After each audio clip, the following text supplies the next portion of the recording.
El siguiente contenido es el de máquina sincrónica monofásica. La situación es la siguiente. Los motores de inducción son un éxito, son sencillos de construir, son baratos, tienen múltiples ventajas, pero los que vimos hasta ahora son trifásicos. Y la situación es que normalmente a nivel doméstico lo que tenemos es alimentación monofásica, incluso en pequeña industria tenemos alimentación monofásica. Entonces es necesario ver cómo hacemos para lograr trabajar con alimentación monofásica un tipo de motor que en principio es un motor de más de una fase, porque es trifásico. Entonces, ¿qué es lo que sucede?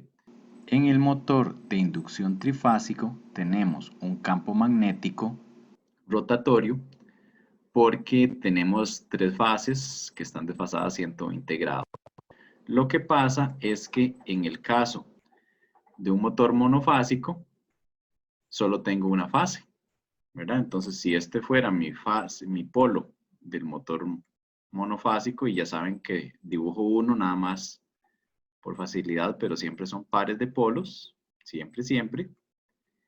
Entonces, el campo magnético que yo voy a lograr producir con este polo monofásico es un campo magnético que va a ir en esta dirección y en esta. A veces positivo, a veces negativo, según yo esté en el semiciclo positivo o negativo de la onda, ¿verdad?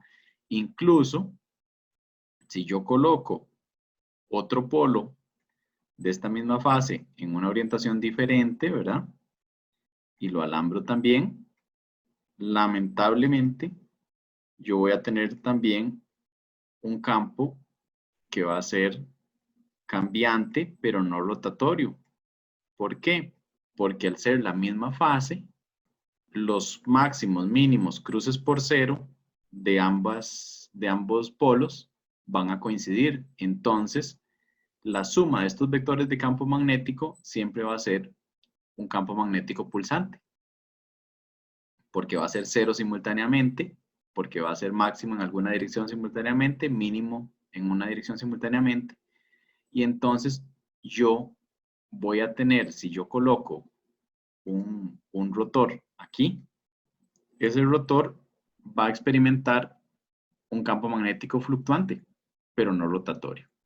Yo quisiera, en este caso, desfasar los máximos mínimos cruces por cero de los dos polos, ¿verdad? Mejor dicho, hacer dos fases de donde solo había una. Entonces, eso es algo muy sencillo. Y este es ese punto donde uno dice, uy, mira, qué dicha que yo fui a la primera mitad del curso.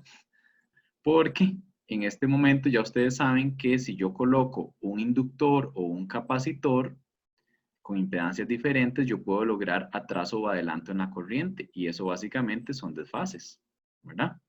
Entonces yo podría lograr algo como así, hacer un desfase y entonces, en este caso esto sería un atraso, ¿verdad? La onda café está atrasada con respecto a la verde y eso sería producto de tener inductores con impedancias diferentes, ¿verdad? Uno va a tener un desfase y uno va a tener un desfase diferente. O también podría colocar un capacitor en uno de ellos y entonces alguno va a tener adelanto y otro va a tener más bien atraso. Y eso significa que no voy a tener simultaneidad en los campos magnéticos. Los ceros no van a ser iguales, los máximos no van a ser iguales. Y eso me va a provocar un campo magnético que aunque no sea rotatorio de velocidad constante y de magnitud constante, va a ser rotatorio de alguna forma. Ahí aunque sea medio chueco un poquillo, va a estar cambiando de orientación. ¿De acuerdo? Y con eso yo logro obtener una segunda fase de donde no la tenía. Y ya solamente eso es suficiente para provocarme inducción en el rotor. Y si ya tengo inducción en el rotor, ya él va a tratar de alinearse, el campo interno inducido va a tratar de alinearse con el campo externo por la fuerza de Lorentz, ¿verdad? Entonces son dos formas de verlo, por la fuerza de Lorentz o simplemente pensar que se alinean los campos magnéticos.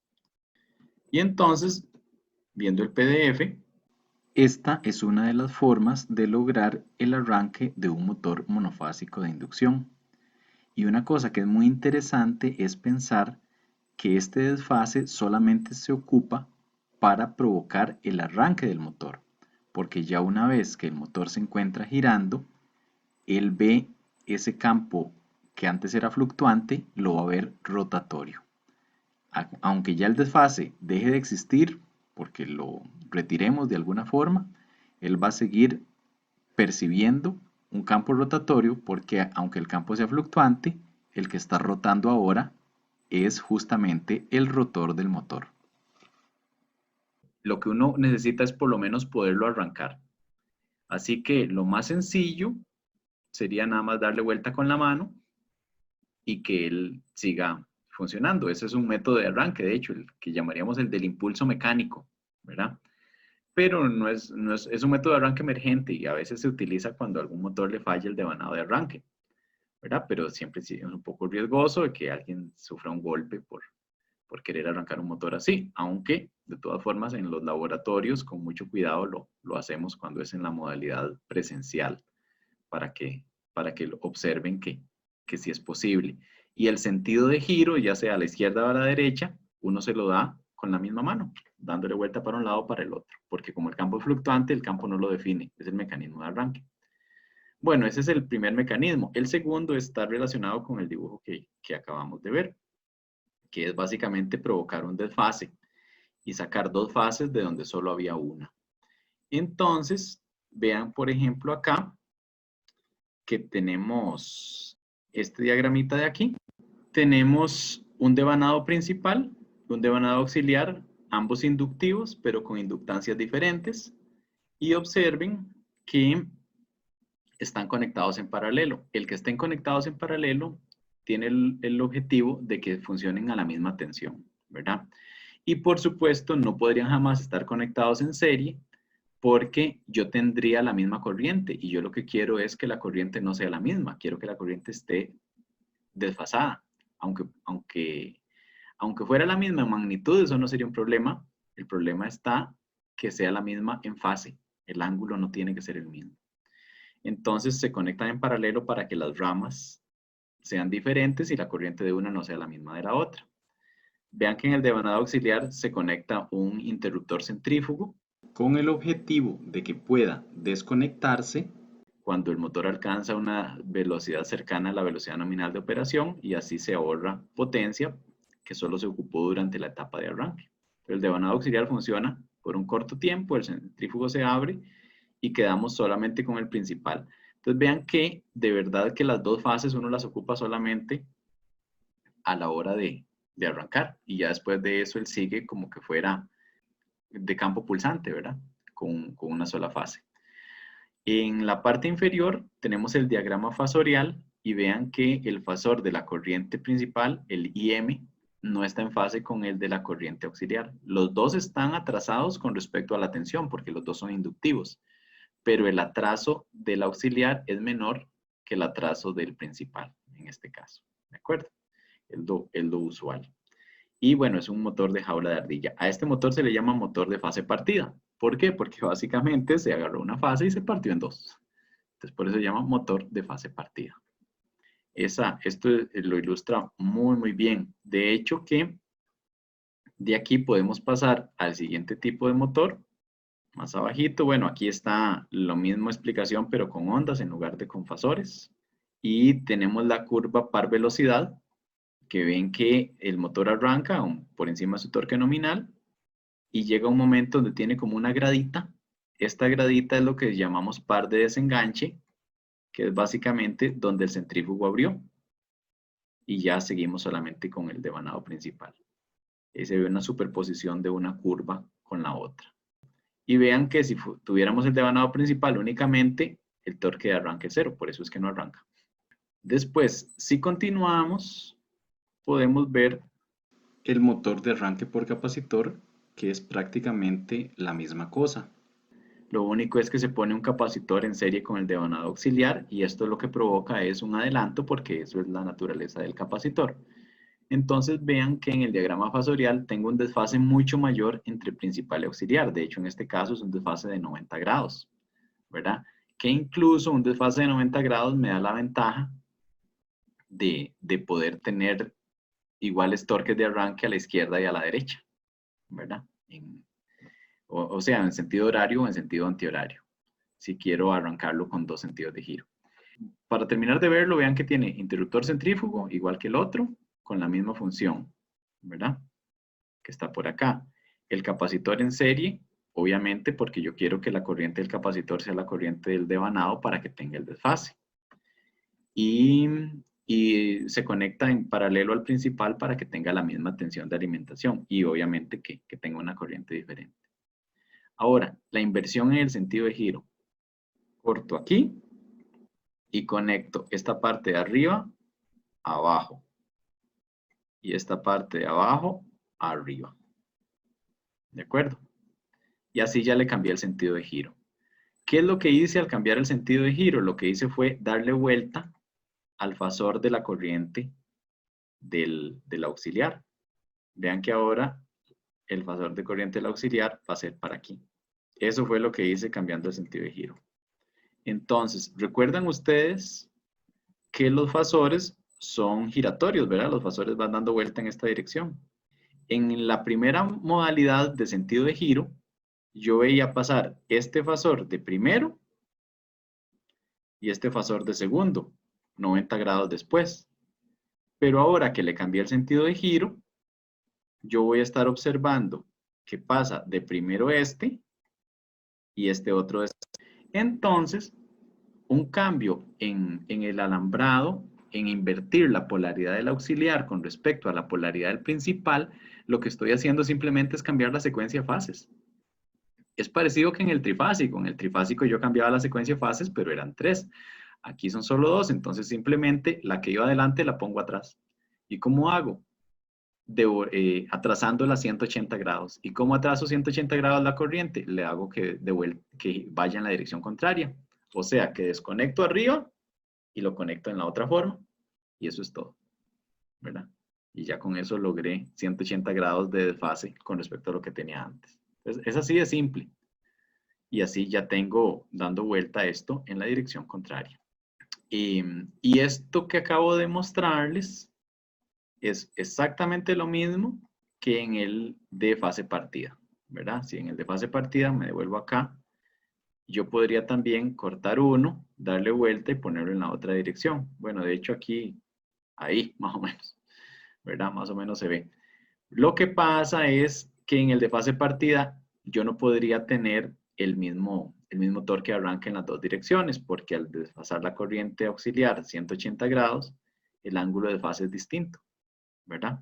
Y entonces no voy a tener el mismo torque. Puede que tenga más, puede que tenga menos, según las condiciones que vaya a revisar ahí, pero no va a ser el mismo. En cambio, en este otro sí, porque tenemos una condición de cuadratura, ¿verdad? Básicamente tenemos 90 grados entre uno y otro.